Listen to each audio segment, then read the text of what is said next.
Welcome to our live training session number 44, part 3. We're going to learn how to tune the part throttle, fuel, and spark timing on our Honda K-Series engine using our Link G4 Plus standalone system. Now, in the last video, we got our engine fired up and running on the base map that we built in our very first training tutorial for this live training series. So we're going to now take this a step further, get it on a chassis dyno, and start to run our engine and use our megalog viewer software to help us populate and build out our main VE table and doing our fuel process. So we're going to be learning how to integrate that in this video. And then we're also going to be learning how to map out our spark timing for the part throttle area of operation so we can optimize that and have good throttle response and good fuel economy. We're going to have a lot of things to cover. So let's jump into our live training session so we can get started. Welcome back to our live training session here with our K24 swapped EG Civic running on a Link Fury standalone. In the last video, we learned how to get our engine to fire up and run, tuning our fuel table and our spark timing for our idle area of operation. We just had our engine idling. We've set our timing and we went through our idle spark timing feedback controls so that we're getting a consistent idle speed and that we were tracking right to our desired idle target. So now we're ready to take a look at calibrating the fuel and spark timing for part throttle operation or cruising operation. This is going to be for the low cam. We have our VTEC disabled and turned off, and we have our two fuel tables. We have a VE table 1, a VE table 2. VE table 1 is for low cam operation, which we're looking at right now. That's what we're going to be calibrating in this video. And then we're going to be taking a look at doing our high cam operation in another separate video, but we need to go and focus on this table here because when we build out this table, this will be the core or the basis for our VTEC table, our high cam tables. We can use a lot of the information that we're going to be sorting out and figuring out in this video here to carry through into that operation.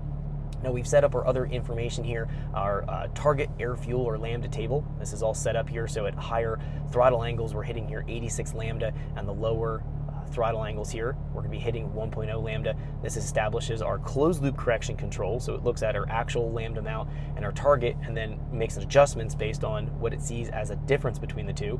And at idle we know we're hitting here in the adjustments a couple percent. That's pretty much spot on.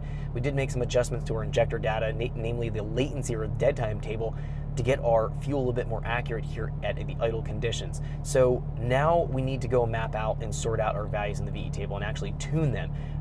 When we start off and we have our engine idling, we should see that that's right around 45 to 55 here at idle. And the rest of the table, we put approximate values when we built the base map in the very first video. So these values that we're working with will be good starting points. We're probably gonna have to go and adjust this. In fact, we're definitely going to have to adjust this because this table is a representation to the Link of the estimated airflow coming into the engine. If we know what the airflow is going to be, we know what the density is going to be, so that's the intake air temp and the baro, we can figure out the air mass. If we know what the target air fuel is coming from our table here, we take air mass divided by target air fuel, we can get a fuel mass. If we know what the injector data information is, so the flow rate, we know what the dead time or latency information is and the short pulse width, we'll add all those together to get the injector pulse width that we're going to send to the injector, send out to the injector to open and close the injector. We should hit the fuel mass that we're expecting to hit the air fuel that we're expecting here, the target lambda that we're expecting in our table. So it's a little bit of a circular equation in nature, but that's what this table here represents. It is going to indirectly increase or decrease your fuel, but we're trying to establish to the Link what the estimated airflow is coming into the engine. So this is a simulated amount of airflow. If you're familiar with a mass airflow sensor, those directly measure the amount of airflow entering the engine, where in speed density and a VE calculation, we're estimating that. That's going to be the difference between the two. So our job is to calibrate this, and the values in here again are close, but they're not right. We need to definitely tweak some things. So we're going to be relying on our closed loop lambda control here, taking a look at our closed loop lambda fuel correction percent. I'm going to be introducing a way here. We've taken a look in the training course. I actually made a separate video for this, but we're going to be using our megalog viewer to capture the data as I'm driving through the table here and being able to evaluate the data and looking at what the closed loop correction is showing us to make adjustments back into the table here to get our VE table tuned. So this closed loop lambda correction, as long as we've set it up right, which we've already done that in our closed loop correction, as long as we've set up our parameters here so that it's going to be going in and feeding back into the table here, so either our lambda rate table and the gain table, all that's been sorted out, we can rely on it for closed loop operation. So we're going to right now jump into the megalog viewer and we're going to build out our table, which we haven't done yet here. So if we jump into megalog viewer and we jump into the histogram table, what we're going to do here is create our table based on what we're going to find here in our link box. What I'm going to do right now, just to build this real quick, I'll go to logging. I'm going to go here and just do a record really fast.